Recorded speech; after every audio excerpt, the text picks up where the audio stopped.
밖에 날씨가 아주 좋습니다. 아주 심하게 좋다, 그렇게까지 표현을 하곤 하는데요. 날씨가 아주 좋은 데다가 오늘이 원래 국가 공휴일입니다. 개천절. 그래서 이 국경일이 본래 휴일이었던 주일과 겹칠 경우에는 본래 휴일이 아니었던 날까지 이어서 쉬는 대체 공휴일 제도 때문에 내일도 쉽니다. 쉬면 좋죠. 그냥 쉬는 게 아니고 이렇게 주일하고 연결되어서 쉬기 때문에 연휴입니다. 밖에 날씨는 좋고 연달아 쉴 수 있고 코로나 때문에 외출도 사람들과의 만남도 모든 것이 묶여있던 우리나라 사람들이 아마 많이 도로로 나온 것 같습니다. 들리는 이야기가 이 도로 저 도로 할 것 없이 많이 도로가 막힌다고 합니다. 그리고 이곳저곳에서 그동안 다 취소되고 연기되었던 행사들이 조금씩 다시 문을 열기 시작을 합니다. 물론 모든 행사마다 각 지역에서 이렇게 제시하고 있는 방역 수칙을 철저히 따라야 하기 때문에 엄청나게 무한대로 많은 사람들을 유치할 수는 없습니다만, 전에는 별로 인기가 없던 행사에도 요즘에는 사람들이 부글부글 몰린다고 합니다. 충분히 마음으로 공감할 수 있습니다. 그러나 어쨌건 우리는요, 뭔가 이렇게 좀 무게중심이 있는 사람이 되어야 합니다. 키질을 할 때 속에 알망이가 없는 쭉정이는요, 바람이 불면 날아가 버립니다. 바람이 제법 세찬데 어떤 건 안 날아가고 계속 키 위에 떨어집니다. 이유가 뭐겠습니까? 무거우니까 그런 거예요. 무거우니까. 무게가 있으면 바람이 불어서 약간의 영향은 받겠죠. 그러나 어디로 가버렸는지도 모르게 날아가 버리고 그러지는 않는 것입니다. 영적으로도 마찬가지입니다. 무게가 있어야 됩니다. 속이 텅 비어 있으면 안 됩니다. 옆에서 마귀가 속닥속닥 하는데 잉? 그래? 이렇게 마귀의 말에 홀랑 넘어가는 사람은 속빈 강정이었기 때문에 그런 것입니다. 속에 뭐라도 있다면, 제대로 된 거, 하나님의 말씀, 이게 있다면 마귀가 거짓말을 던질 때 거짓말이구나, 금방 알아차릴 수 있습니다. 절대 마귀가 원하는 대로 움직이지 않을 수 있는 것이죠. 세상이 여러 가지 방법으로 교회를 흔듭니다. 여러 가지 방법으로 성도들을 흔듭니다. 세상이 손을 뻗어서 성도들의 옷을 잡아서 이렇게 저렇게 밀고 당기면 성도들도 어쩔 수 없이 따라서 흔들릴 수밖에 없습니다. 그러나 질질질 끌려가지는 않을 수 있어야 되는 것이 속에 묵직한 복음을 가지고 있는 성도들의 모습이어야 하는 것이죠. 바람이 좀 분다고, 파도가 몇 번 때렸다고 등대가 꽝 하고 넘어져 버리면 길을 잃은 배들을 어떻게 인도할 수 있겠습니까? 사랑하는 성도 여러분, 우리는 여러 가지 잘못된 프레임, 잘못된 정보 속에 별로 환영받지 못하는, 별로 칭찬받지 못하는 교회입니다만, 사람들이 교회의 역할을 인정해 주든 안 하든 우리는 계속해서 우리의 역할과 책무를 다해야 될 것입니다. 우리는 영적으로도 그렇고 사회적으로도 마찬가지입니다. 우리는 이 사회의 빛과 소금이 되어야 됩니다. 낮에 태양이 엄청나게 밝습니다. 한여름에는 30만 룩스라고 합니다. 그렇게 밝은데도 영적으로는 어두워져 있습니다. 훤히 다 알고 있는데도 불구하고 부정을 전리질러 놓고도 뻔뻔한 세상. 얼마나 어두우면 그런 일들이 날마다 자행되겠습니까? 여기저기서 썩어서 냄새가 나고 있습니다. 이때 교회에서 성도들이 빛과 소금이 되지 않는다면 세상은 더 빠른 속도로 어두워질 것이고 더 빠른 속도로 썩어 문드러질 것입니다. 우리 교회는 우리 지역사회의 등대가 되어야 됩니다. 우리 교회는 우리 시대의 신호등이 되어야 됩니다. 신호등이 꺼져버리면 교통량이 많은 혼잡한 사거리가 어떻게 되겠습니까? 교회에서 그렇게 하면 안 됩니다 라고 말해 주어야 됩니다. 모든 것이 법으로, 법률 만능주의, 모든 것이 법으로 완벽하게 컨트롤되고 정의를 구현할 수 있다라는 생각을 버려야 됩니다. 법이 소용없다 이런 말씀을 드리는 것은 아닙니다. 법이 필요하죠. 법은 대원칙을 밝혀주는 것입니다. 법으로 다 설명할 수 없고 법으로 다 다스릴 수 없는 부분을 바로 신앙의 힘으로 하는 것입니다. 제가 요즘 여러 가지 매체를 통해서 우리나라의 위상이 국제적으로 높아지고 있다는 이야기를 많이 듣습니다. 경제적으로 우리나라가 엄청나게 앞서가고 있습니다. 군사적으로도 최근에 엄청나게 그 위상이 올라갔다고 합니다. 문화적으로는 어떻습니까?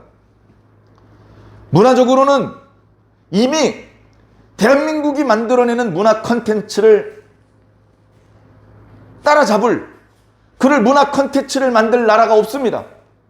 대한민국에서 만드는 노래, 대한민국에서 만드는 영화, 대한민국에서 만드는 드라마가 세계 1위입니다. 대한민국에서 만드는 핸드폰이 세계 1위, 대한민국에서 만드는 배가, 대한민국에서 만드는 TV가 안 좋은 것도 1등하는 게 많이 있지만 좋은 거 1등하는 게 최근 부쩍 많아졌습니다. 2등과의 격차도 많이 벌어지고 있습니다. 그런 모습을 보면서 야, 우리나라의 저력이 정말 대단하구나. 우리나라는 국토도 좁고 인구도 그렇게 많지 않아. 자원도 얼마 없어. 분단된 나라야. 불과 50년 전, 70년 전만 해도 우리나라는 전 국토가 자갈밭이었어. 그런 상황 속에 지금 우리나라의 모습을 보면 기적이라고 밖에는 할 수 없는 것이죠. 한 번은 이런 이야기를 들은 적이 있습니다. 외국 사람들이 우리나라에 왔는데 깜짝 놀라는 거예요. 카페에서 커피를 마시고 있는데 저쪽 테이블에 앉아있는 어떤 한국 사람이 노트북으로 무슨 작업을 하다가 노트북으로 작업을 하던 거 핸드폰 그대로 자기 자리에 놓고 화장실에 가더라는 겁니다. 눈이 동그래져가지고 야, 이거 저거 누가 훔쳐가면 어떡하지? 자기 것도 아니면서 계속 그쪽을 이렇게 힐끔힐끔 바라보는데 아무도 그걸 훔쳐가지 않더라는 것입니다. 꽤 오랫동안 자리를 비우고 화장실에 갔다 왔는데도 노트북하고 핸드폰은 그냥 그 자리에 있습니다. 주인은 당연한 듯이 다시 노트북을 열어서 작업을 하고 있더라는 것입니다. 그러면서 왜 그렇게 놀라십니까? 물어보니까 우리나라 같았으면 벌써 도둑 맞았을 거라고. 그런데 그렇게 말하는 나라 사람들이 우리보다 못 사는 후진국에서 온 사람들이 아닙니다. 우리가 과거에 우리가 도저히 쫓아갈 수 없을 것 같았던 선진국 사람들이 그런 얘기를 합니다. 영국 사람들이, 독일 사람들이, 호주 사람들이 우리나라 같았으면 1분도 안 돼서 도둑 맞았을 거라는 거예요. 대한민국 사람들의 인격이, 도덕성이 정말 세계 최고라는 겁니다. 왜 대한민국 사람들의 도덕성이 세계 최고가 됐습니까? 저는 그 부분을 한번 생각해 봤습니다. 학교에서 잘 가르쳐서 그렇죠. 학교에서 도둑질 하지 말아라, 거짓말 하지 말아라, 어른들한테 공손하게 해라. 그러면 미국 교과서에서는, 호주나 영국이나 프랑스나 독일 교과서에서는 거짓말을 해라, 남의 물건은 주인이 없을 때는 훔쳐가라, 이렇게 가르쳤을까요? 똑같이 가르친 거예요, 사실은. 왜 그런 차이가 벌어졌을까? 왜? 똑같이 학교에서 거짓말하면 안 좋다, 도둑질은 절대 하면 안 된다라고 가르쳤는데 어느 나라는 도둑질을 하고 우리나라는 왜 안 하냔 말이죠. 어떤 사람이 얘기합니다. 유교 문화 때문이라고. 유교 문화. 유교 문화는 대한민국에만 있습니까? 왜 북한에는 없습니까? 왜 중국에는 없습니까? 왜 일본에는 없습니까? 그리고 우리나라에서 유교에 대해서 무슨 교육을 그렇게 많이 합니까? 예? 유교가 뭔지 제대로 말할 수 있는 사람이 우리나라 국민들 중에 몇 명이나 됩니까?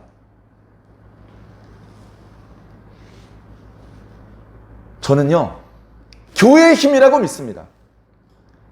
교회가 살아있고, 기도가 살아있고, 예배가 살아있고, 아직 양심이 살아있는 그런 교회가 우리 사회에 버티고 있기 때문에 교회를 다니는 사람이든 안 다니는 사람이든 그 사람 속에 양심이 아직은 제대로 작동하고 있는 것입니다.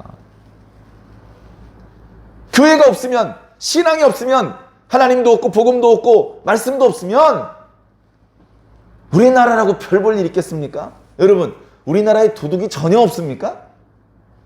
우리나라에도 그렇게 공공장소에 나 다름없는 곳에서 핸드폰이나 노트북을 두고 가면 잊어버려요. 네? 직업적인 도둑은 그렇게 많지 않은지 모르지만 지나치게 부주의하면 분실합니다. 찾기 어려워요. 그러나 그래도 아직 양심이 작동되는 사람이 많은 이유는 교회 때문입니다.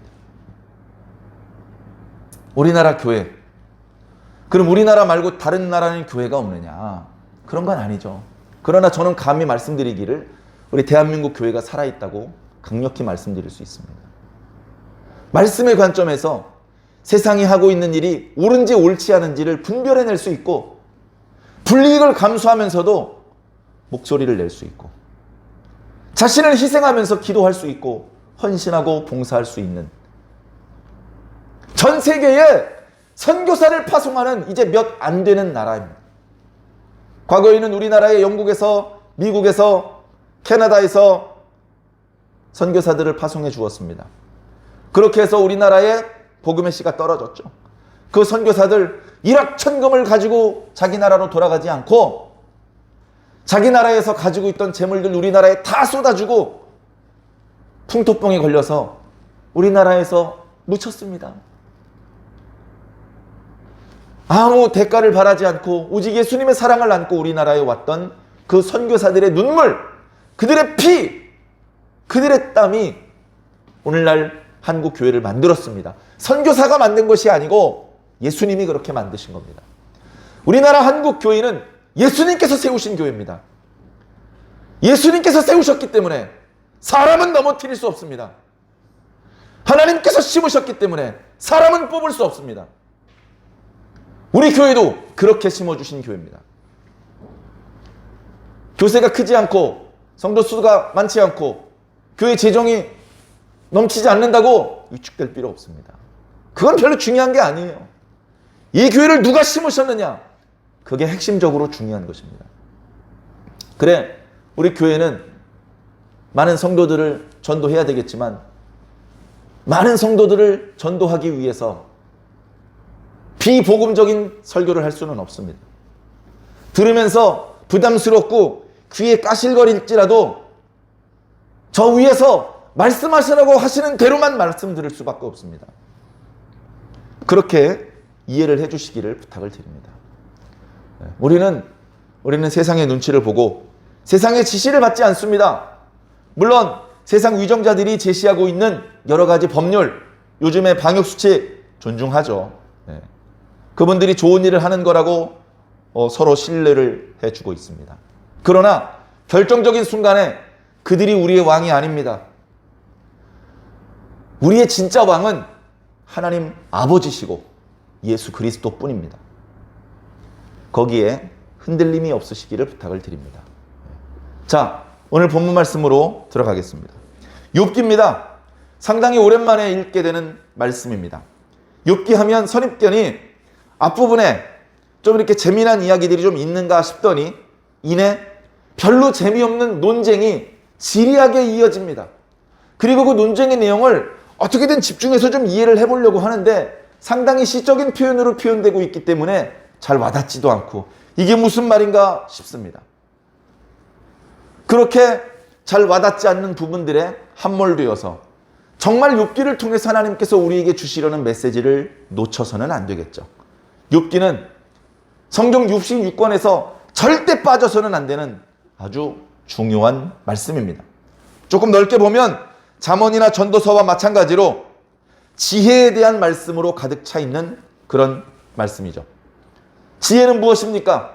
잠언에서 돌려 말하지 않고 직설화법으로 말씀해주고 계시죠. 여호와를 경외하는 것이 지혜의 근본이다. 욥기의 말씀도 결국은 여호와를 경외하라, 여호와를 경외하는 게 진짜 지혜다 라는 것을 말씀해주고 있습니다.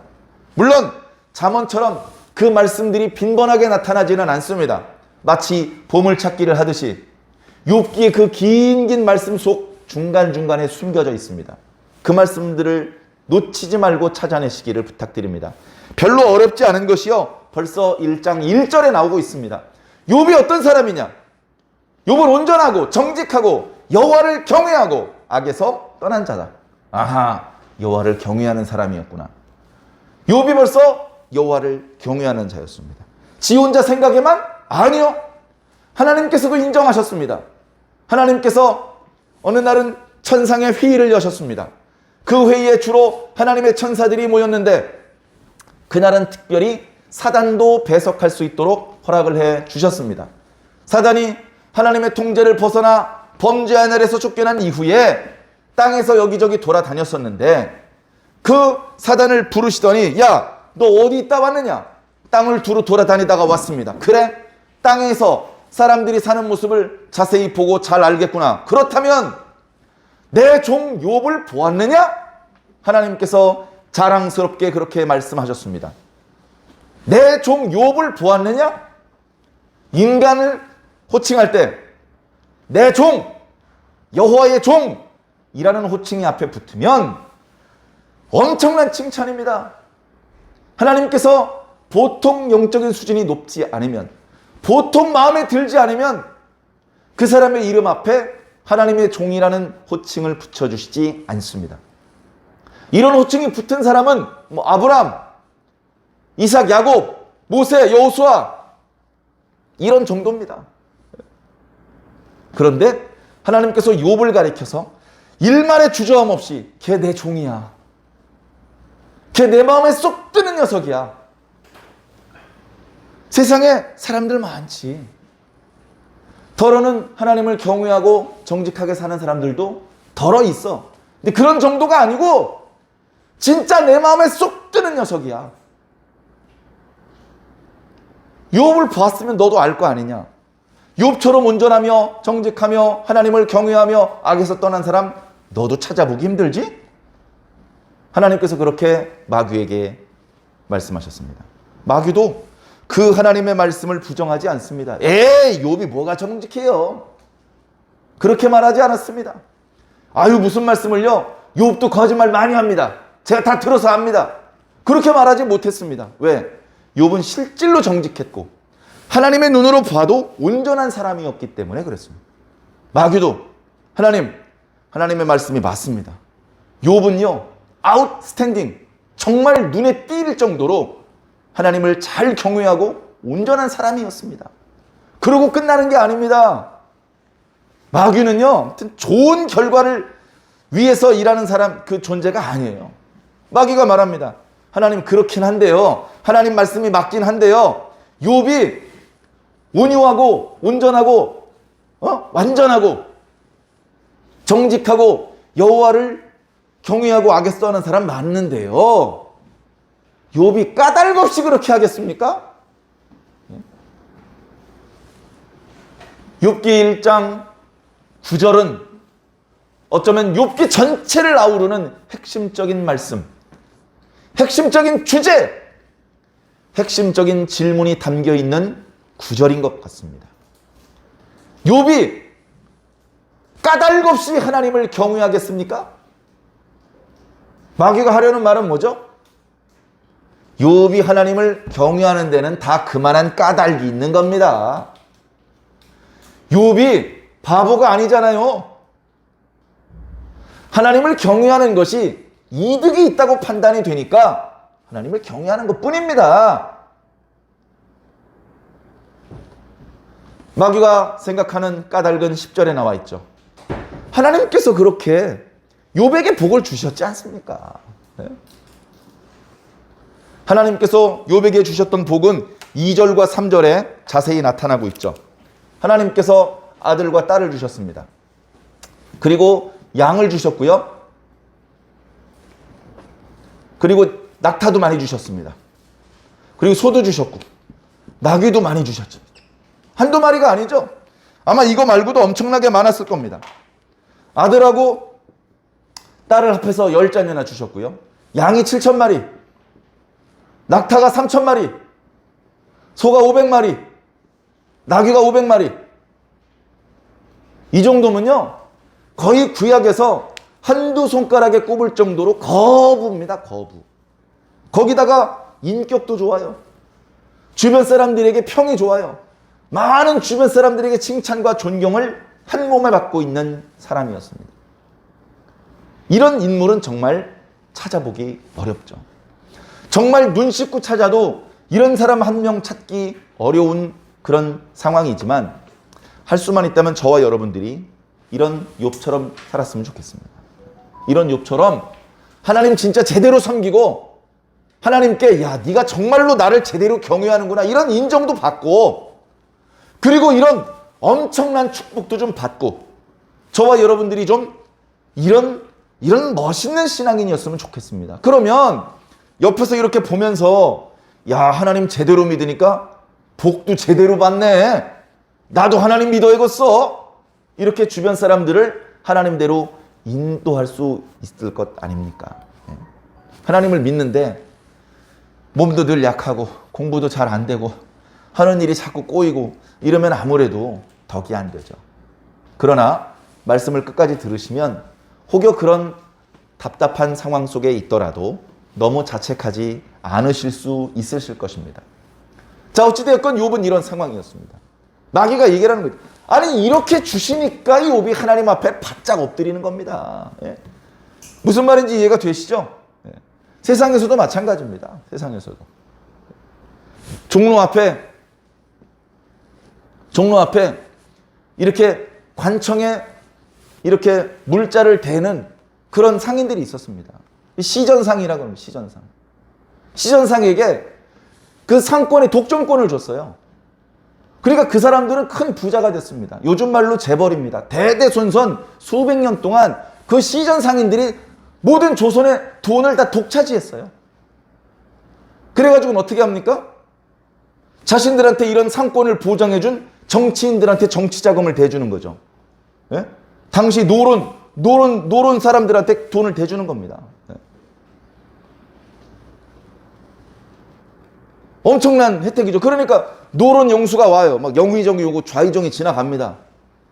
그러면 시전 상인들이 자기들끼리 있을 때는 다리 꼬고 앉아가지고 왕노릇하고 있다가 자기가 뇌물을 바치는 자신에게 이렇게 상권을 보장해주는 그런 관리가 지나가면 버선발로 뛰어나서 아이고 대감만이 모셨습니까? 아이고 그냥 가지 말고 여기 청나라에서 건너온 아주 진귀한 차가 한 잔 드시고 가세요.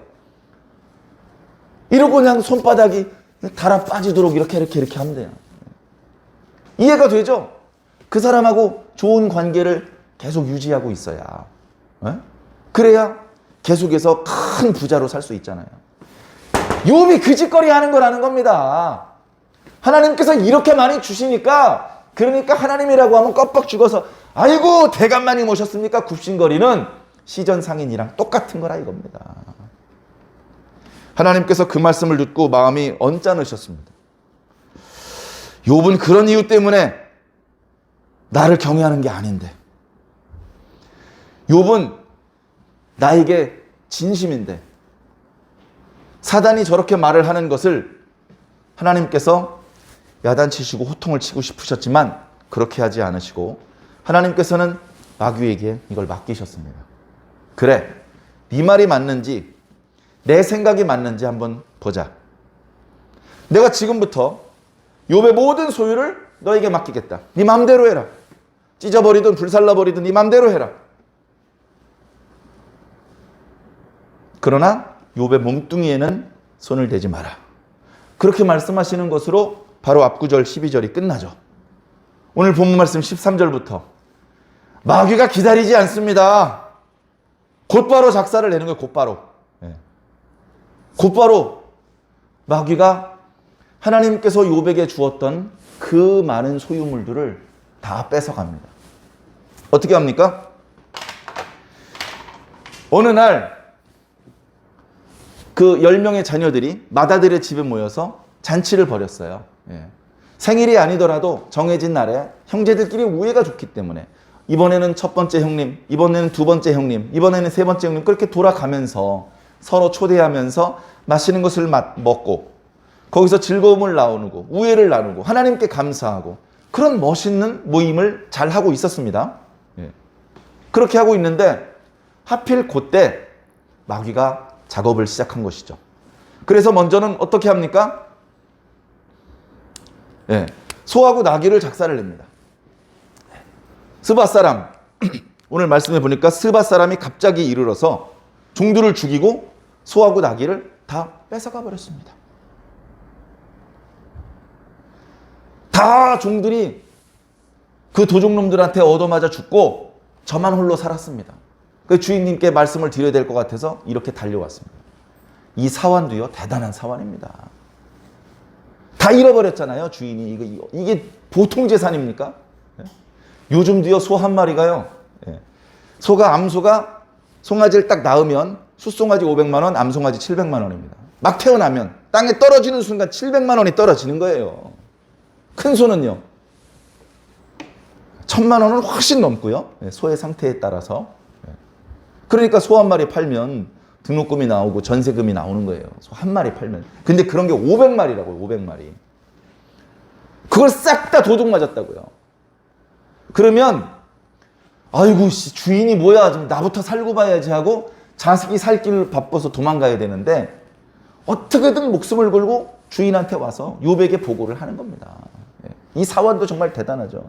사환들이 왜 이렇게 하느냐? 자기 목숨 건지기도 어려운 이 위급한 상황 속에 어떻게든 욥에게 달려와서 보고를 하는 걸 보면 평소에 욥이 이 사환들에게 얼마나 잘해주었는지 모릅니다.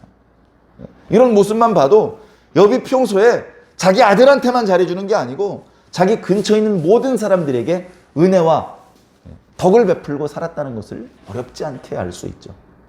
그래가지고 만약에 다른 재앙이 없었다면 아마 이 사원이 말했을 것입니다. 주인님 저 수바 지방에 잘하는 친구분이 있지 않습니까? 그분에게 전가를 보내십시오. 그분이라면 어떤 놈이 이런 도둑질을 했는지 알아낼 수 있을 것입니다. 그분의 도움을 받아서 이 도둑놈들을 잡읍시다. 그리고 빼앗긴 것들을 도로 찾읍시다. 아마 이렇게 진행이 됐을 것입니다. 그런데 그렇게 할 여유가 없어요. 하나님께로부터 불이 나가지고 양 7,000마리하고 종들을 다 죽였대요. 이게 어떻게 된 겁니까? 네? 불이 왔는데 이 사람도 없어. 그냥 어디서 불이 떨어졌는데 하늘에서 떨어졌어요. 어떤 분들이 오해합니다. 마귀가 다 해도 하늘에서 불 떨어뜨리는 건 못한대요. 그건 하나님만 할 수 있대요. 근데 성경에 보니까 마귀가 하늘에서 불 잘만 떨어뜨립니다. 거기가 하나님의 보좌에서 시작된 불인지 공중 권세 잡은 자가 그 중간에서 던진 불인지 땅에서 알 길이 없어요.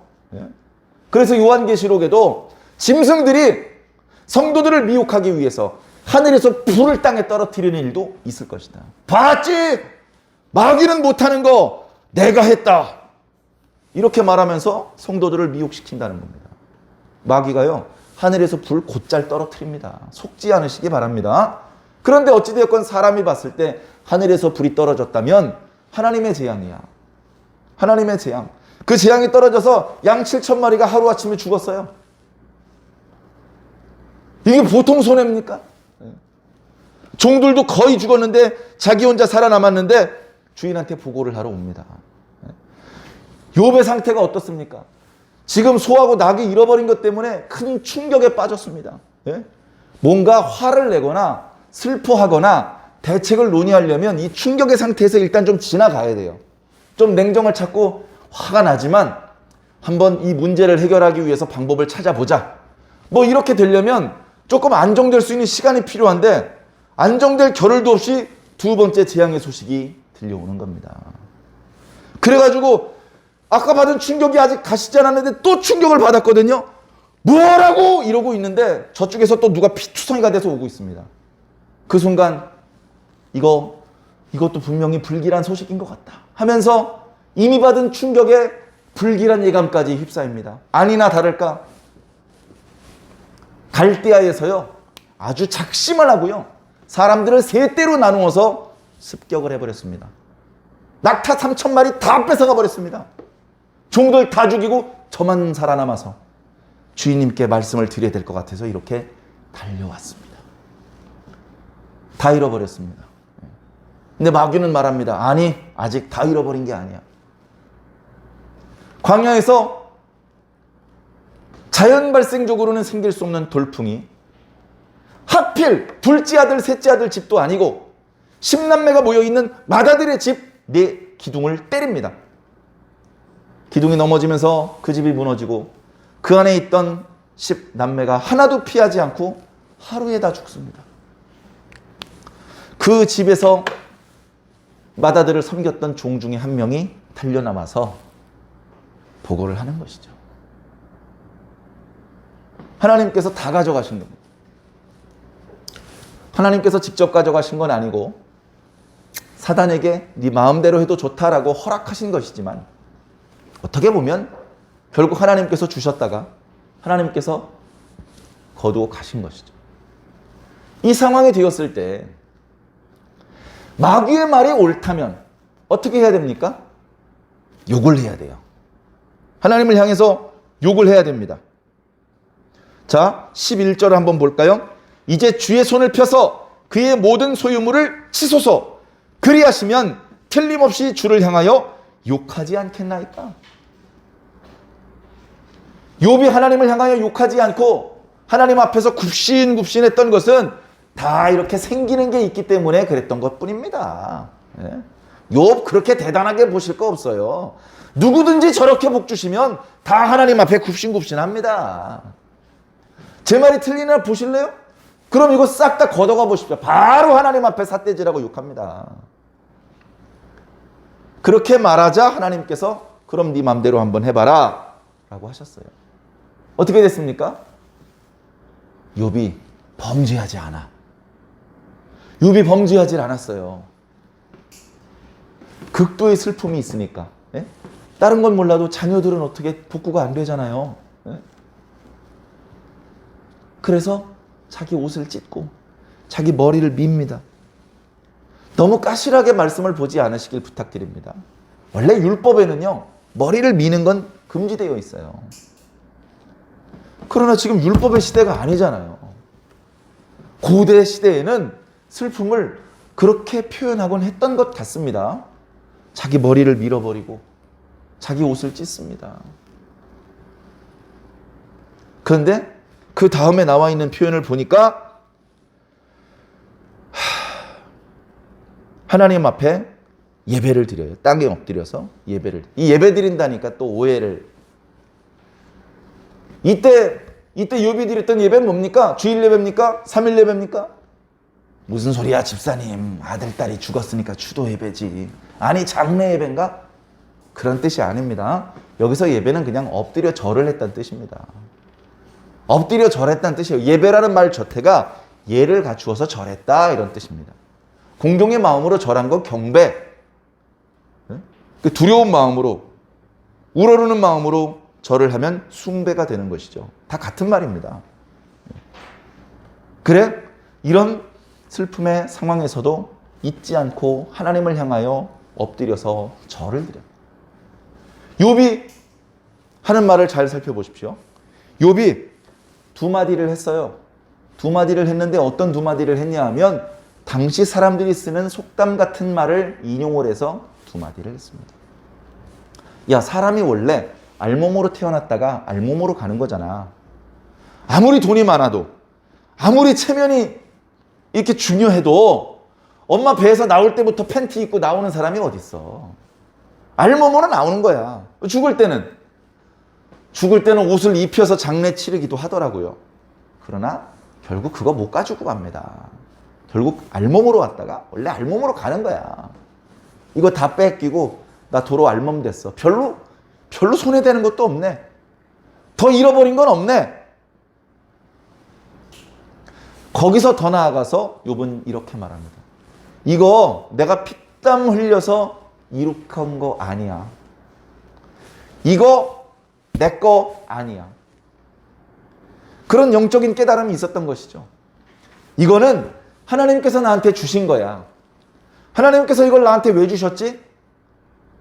내가 온전하고 정직하고 하나님을 경외하고 악에서 떠났기 때문에 그 보상으로 주신 건가? 아니야. 이건 내가 하나님께 보여드렸던 선행의 보상으로 주신 게 아니야. 나는 비유하자면 하나님 앞에 한 500원어치 선행을 보여드렸어. 500원어치. 근데 하나님은 5조 원어치 복을 주신 거야. 이걸 어떻게 내 거라고, 내 선행의 보상으로 당당히 받은 거라고 말할 수 있겠어. 이건 내 게 아니라 하나님 거야. 하나님께서 잠깐 나더러 맡아 놓으라고 하셔서 내가 그냥 관리하고 있었던 것뿐이야. 하나님께서 나한테 주셨고 하나님께서 도로 가져가셨는데 내가 뭘 이유를 제기할 게 있어? 여러분, 은행에다 돈 100만 원을 입금했다가 다음 달에 100만 원을 찾습니다. 은행 직원이 이씨 왜 100만 원 왜 가져가? 이럽니까? 고맙습니다 하고 내드리는 거예요. 고맙습니다 하고. 원래 은행 게 아니고 그 돈을 맡긴 저분 거니까. 이거는 원래 욥 게 아니고 하나님 거란 말이죠. 그거에 대한 억지로 그렇게 해석하는 것이 아니고 욥은 오래전부터 그런 분명한 깨달음이 있었기 때문에 이렇게 말을 하는 겁니다. 하나님께서 주셨는데 주신 분이 가져간 것뿐이다. 그렇게 말하고 더 이상 말로 어리석게 범죄하지 않았다. 불평하지 않았다. 라는 기록이 오늘 말씀의 마무리입니다. 이 모습이 욥기 전체를 관통하는 모습이에요. 물론 2장에 보면요. 야 봐라. 이거 다 걷어갔는데도 욥이 원망하지 않았지 않느냐. 그러니까 이제 마귀가 또 그렇지 않습니다. 몸도 한번 때려보세요. 그러면 이 집이 이번엔 진짜로 욕할 겁니다. 그렇게 얘기를 해서 이 첫 번째 고난도 감당하기 힘든데 두 번째 고난으로 자기 몸까지 만신창이가 되는 그런 말씀들이 뒤에 이어집니다. 그 말씀들은 이제 내일과 앞으로 계속해서 욥기 묵상을 통해서 우리가 개별적으로 은혜를 나누기로 하고요. 중요한 건 이 그림이라는 겁니다. 욥기 1장 9절에 나타나 있는 것처럼 김 목사가 하나님 앞에 벌벌벌 떠는 이유는 다 까닭이 있습니다. 저 아무개 장로, 아무개 권사가 하나님 말씀에 순종하는 건 다 이유가 있습니다.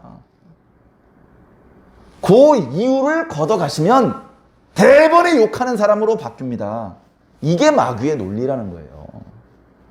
여러분, 이 마귀의 말이 맞습니까? 틀립니까? 네? 틀립니다 라고 당당하게 말해야 되는데 잘 안 돼요. 그게 잘 안 돼요. 그래서 제가 오늘 정리를 좀 해드리면 두 가지 측면이 있다는 겁니다. 우리가 하나님을 믿고 사랑하고 순종하는 데는 까닭이 있습니다. 그런데 동시에 까닭이 없습니다. 두 가지가 동시에 있다는 거예요. 이걸 잘 이해해 주시기 부탁드립니다. 자, 어린 아이가 태어났습니다. 남자아이도 태어났고 여자아이도 태어났습니다. 잘 자라서 청년이 되었습니다. 결혼을 앞두고 있어요. 서로 사랑하게 되었습니다. 자기는 왜 날 이렇게 사랑해? 자긴 너무 아름다워. 난 자기를 처음 보는 순간 사랑에 빠졌어. 나와 결혼해줘. 왜 사랑한다고요? 아름다우니까. 그러나 여러분 잘 아시는 것처럼 여인의 아름다움은 영원하지 않습니다. 요즘 100세 시대죠?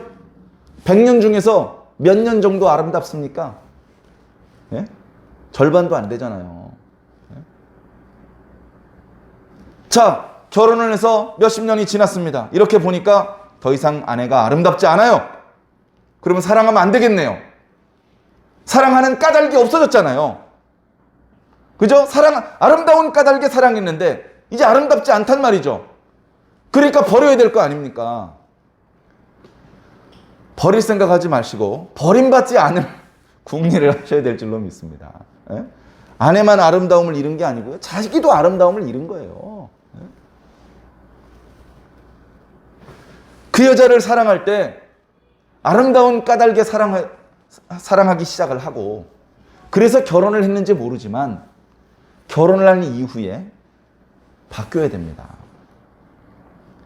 더 이상 아내가 아름답지 않지만 다른 이유가 생겨야 되는 것이죠. 아내가 물어봅니다. 여보, 젊었을 때 당신이 내가 너무 아름다워서 사랑에 빠졌고 나를 사랑한다고 그렇게 얘기를 했었는데 지금은 내가 더 이상 아름답지 않은데 왜 아직도 나를 사랑하지? 그때 이렇게 말해야 되는 것이죠. 내가 너를 사랑하는 데에는 이유가 없어. 난 원래 너를 사랑하기 위해서 태어났기 때문이야. 나는 태어나는 순간 너를 사랑하고 나 죽을 때까지 너만 사랑할 거야. 이게 진짜 사랑인 겁니다. 예? 여러분 예수님 믿죠? 예? 저도 예수님 믿습니다. 우리 예수 믿는 사람이 바라는 게 뭡니까? 천국 가는 거예요. 천국. 그죠? 그 다음에 기왕이면 이 땅에 있는 동안에도 마음의 평안도 없고 물질의 풍요도 좀 얻기를 바라요. 예? 그게 그렇게 잘못된 게 아닙니다. 그런데 그걸 마귀는 이렇게 꼬집는 거예요. 난 막 그것 때문에 물질의 풍요와 육체의 건강 때문에 하나님 믿는 거잖아. 네가 믿는 신앙이 그 수준이야. 그 수준 자식아. 그러면서 우리와 하나님 사이를 이간질하는 겁니다. 솔직히 말씀드립시다. 우리 하나님 앞에 뭐가 부끄럽고 뭐가 숨길 게 있습니까? 우리 솔직히 돈 많이 벌고 싶어서 예수 믿기 시작했습니다. 내 육체의 질병을 치료하고 싶어서 예수 믿기 시작을 했어요. 시작은 그렇게 할 수 있습니다. 시작은. 근데 끝날 때도 그 상태면 곤란하죠. 끝날 때도. 나 교회 가면 복 받는다 그래서 교회 나오기 시작을 했어요.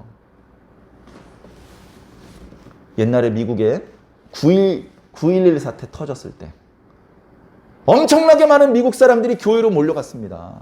왜? 금방 세상에 종말이 올 것 같고 지옥에 가기 싫고 저런 재난에 의해서 갑자기 죽어 나자빠지기 싫으니까 교회 갔어요. 교회. 그러나 불과 얼마 지나지 않아서 도로 쑥 다 빠져나갔습니다. 그런 까닭을 가지고 교회 가면 오래 신앙할 수가 없는 것이죠.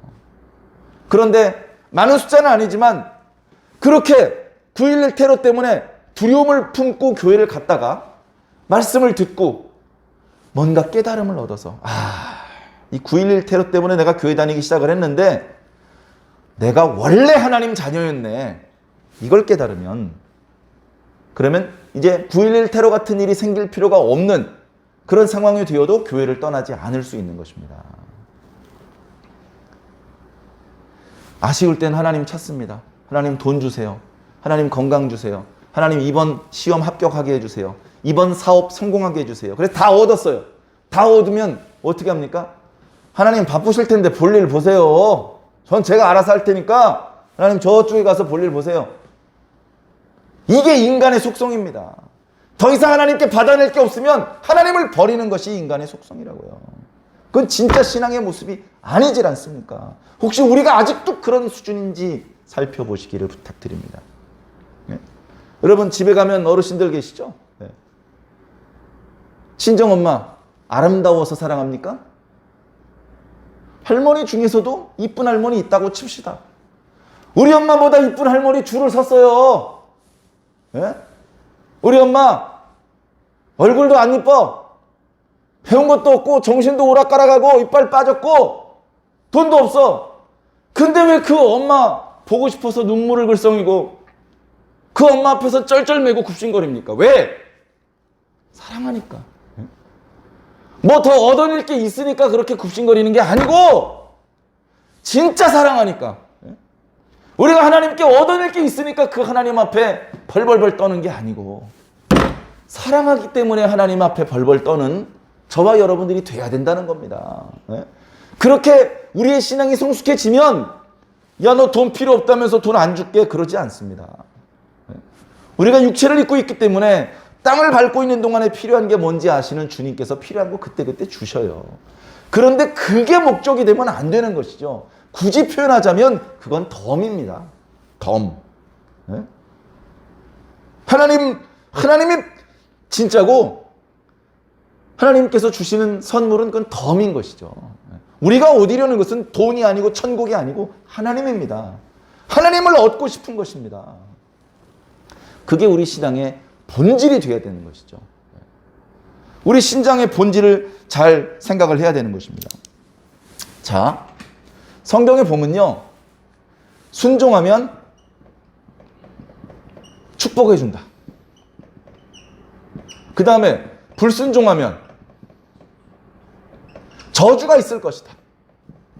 이건 제가 지어낸 말이 아니고요. 성경에 무수히 많이 반복되는 말씀입니다. 특별히 신명기에 이런 말씀들이 자주 반복되고 있고요. 신명기에 주셨던 이 말씀은 허튼 소리가 아니라는 증거로 여호수아 때부터 저 뒤에 에스라, 느헤미야, 에스더까지 이 말씀이 그대로 적용되고 있다는 증거까지 성경에 기록되어 있습니다. 그러니까 기본적으로는요, 이게 하나님께서 세상을 다스리는 원리예요. 이게 하나님께서 세상을 다스리는 원리인데 이 세상이 이렇게 기계적으로만 작동되지는 않는다는 겁니다. 누가 복을 받았어요. 또는 누가 화를 당했어요. 그런데 복받을 행동을 안 했는데 복을 받은 거예요. 화를 당할 잘못을 하지 않았는데 화를 당한 거예요. 이 세상에 이런 예외적인 상황은 욥 한 사람한테만 나타나는 게 아닙니다.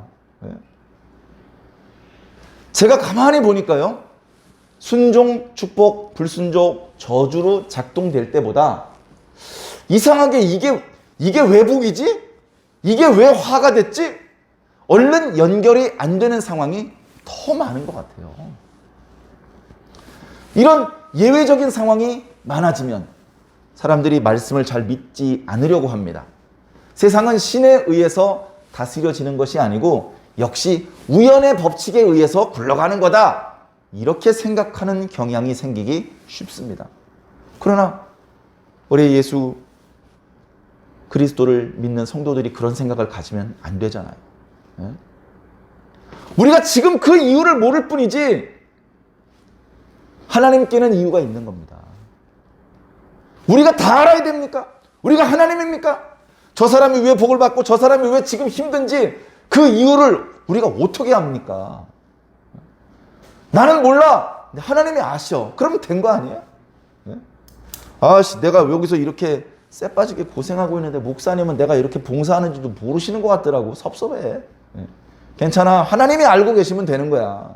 목사님은 모르는 게 많아 원래. 큰 교회 목사님일수록 자기 교회 성도 얼굴 이름도 잘 모르는 경우가 있을 수 있습니다. 왜? 그는 사람일 뿐이에요. 근데 괜찮아. 하나님이 알고 계시잖아. 하나님이 내 이름을 알고 계시면 되는 거예요. 그래서 이런 상황도 있고 이런 상황도 있는데 우리는 두 가지 상황을 다 이해할 수 있어야 됩니다. 그렇게 나아가려면 신앙의 수준이 좀 더 높아져야 되겠죠. 자, 조금 더 우리가 이해하기 쉬운, 자, 우리가 이렇게 고난의 상황과 무슨 이제 축복의 상황, 이게 둘만 있는 건 아니에요. 우리가 살다 보면 더 다양한 여러 가지 상황들이 있을 수 있죠. 근데 크게 보면 이 고난의 상황과 축복의 상황 두 가지만 한번 생각을 해봅시다. 자, 그러면 성경은 뭐라고 말씀하고 있냐면요, 너희가 즐거울 때는 찬송하고 그 다음에 괴로울 때는 기도하라. 사도들의 글에 그렇게 써 있잖아요. 그죠? 우리 성도들이 이런 상황을 만날 수도 있고 이런 상황을 만날 수도 있는데 어떻게 해야 됩니까? 즐거울 땐 찬송을 하고 괴로울 땐 기도를 해라. 즐거울 땐 기도를 안 하네. 즐거울 때도 기도하죠. 괴로울 때도 찬송을 합니다. 그런데 이 찬송은 이제 기쁨 찬송이죠. 기쁨이라고. 기쁨. 감사의 찬송이죠. 감사. 자, 하나님께서 복을 주십니다. 제가 보니까 그래요. 선행을 해서 복 받을 만한 자격이 돼서 복 주시는 일은 거의 없어요. 우리는 하는 게 솔직히 없어. 우리가 복을 받으면 아까 말씀드린 것처럼 500원어치 선을 행하는데 5조 원어치 상을 주시는 거예요. 이건 내가 당당히 얻은 내 거라고 말하기 어렵게 너무 크고 좋은 걸 주시는 거란 말이죠. 그런 상황이 되면 어떻게 해야 돼요? 이거 내 게 아닌 것 같은데 도로 가져가세요. 그런 반응을 원하시면서 그걸 주시는 게 아니에요. 우리 어렸을 때 부모님들이 막 맛있는 것도 사주고 새 옷도 사주죠. 왜 사줍니까? 왜 사주느냐면요, 기뻐하는 걸 보고 싶어서 사는 거예요. 기뻐하는 거. 예?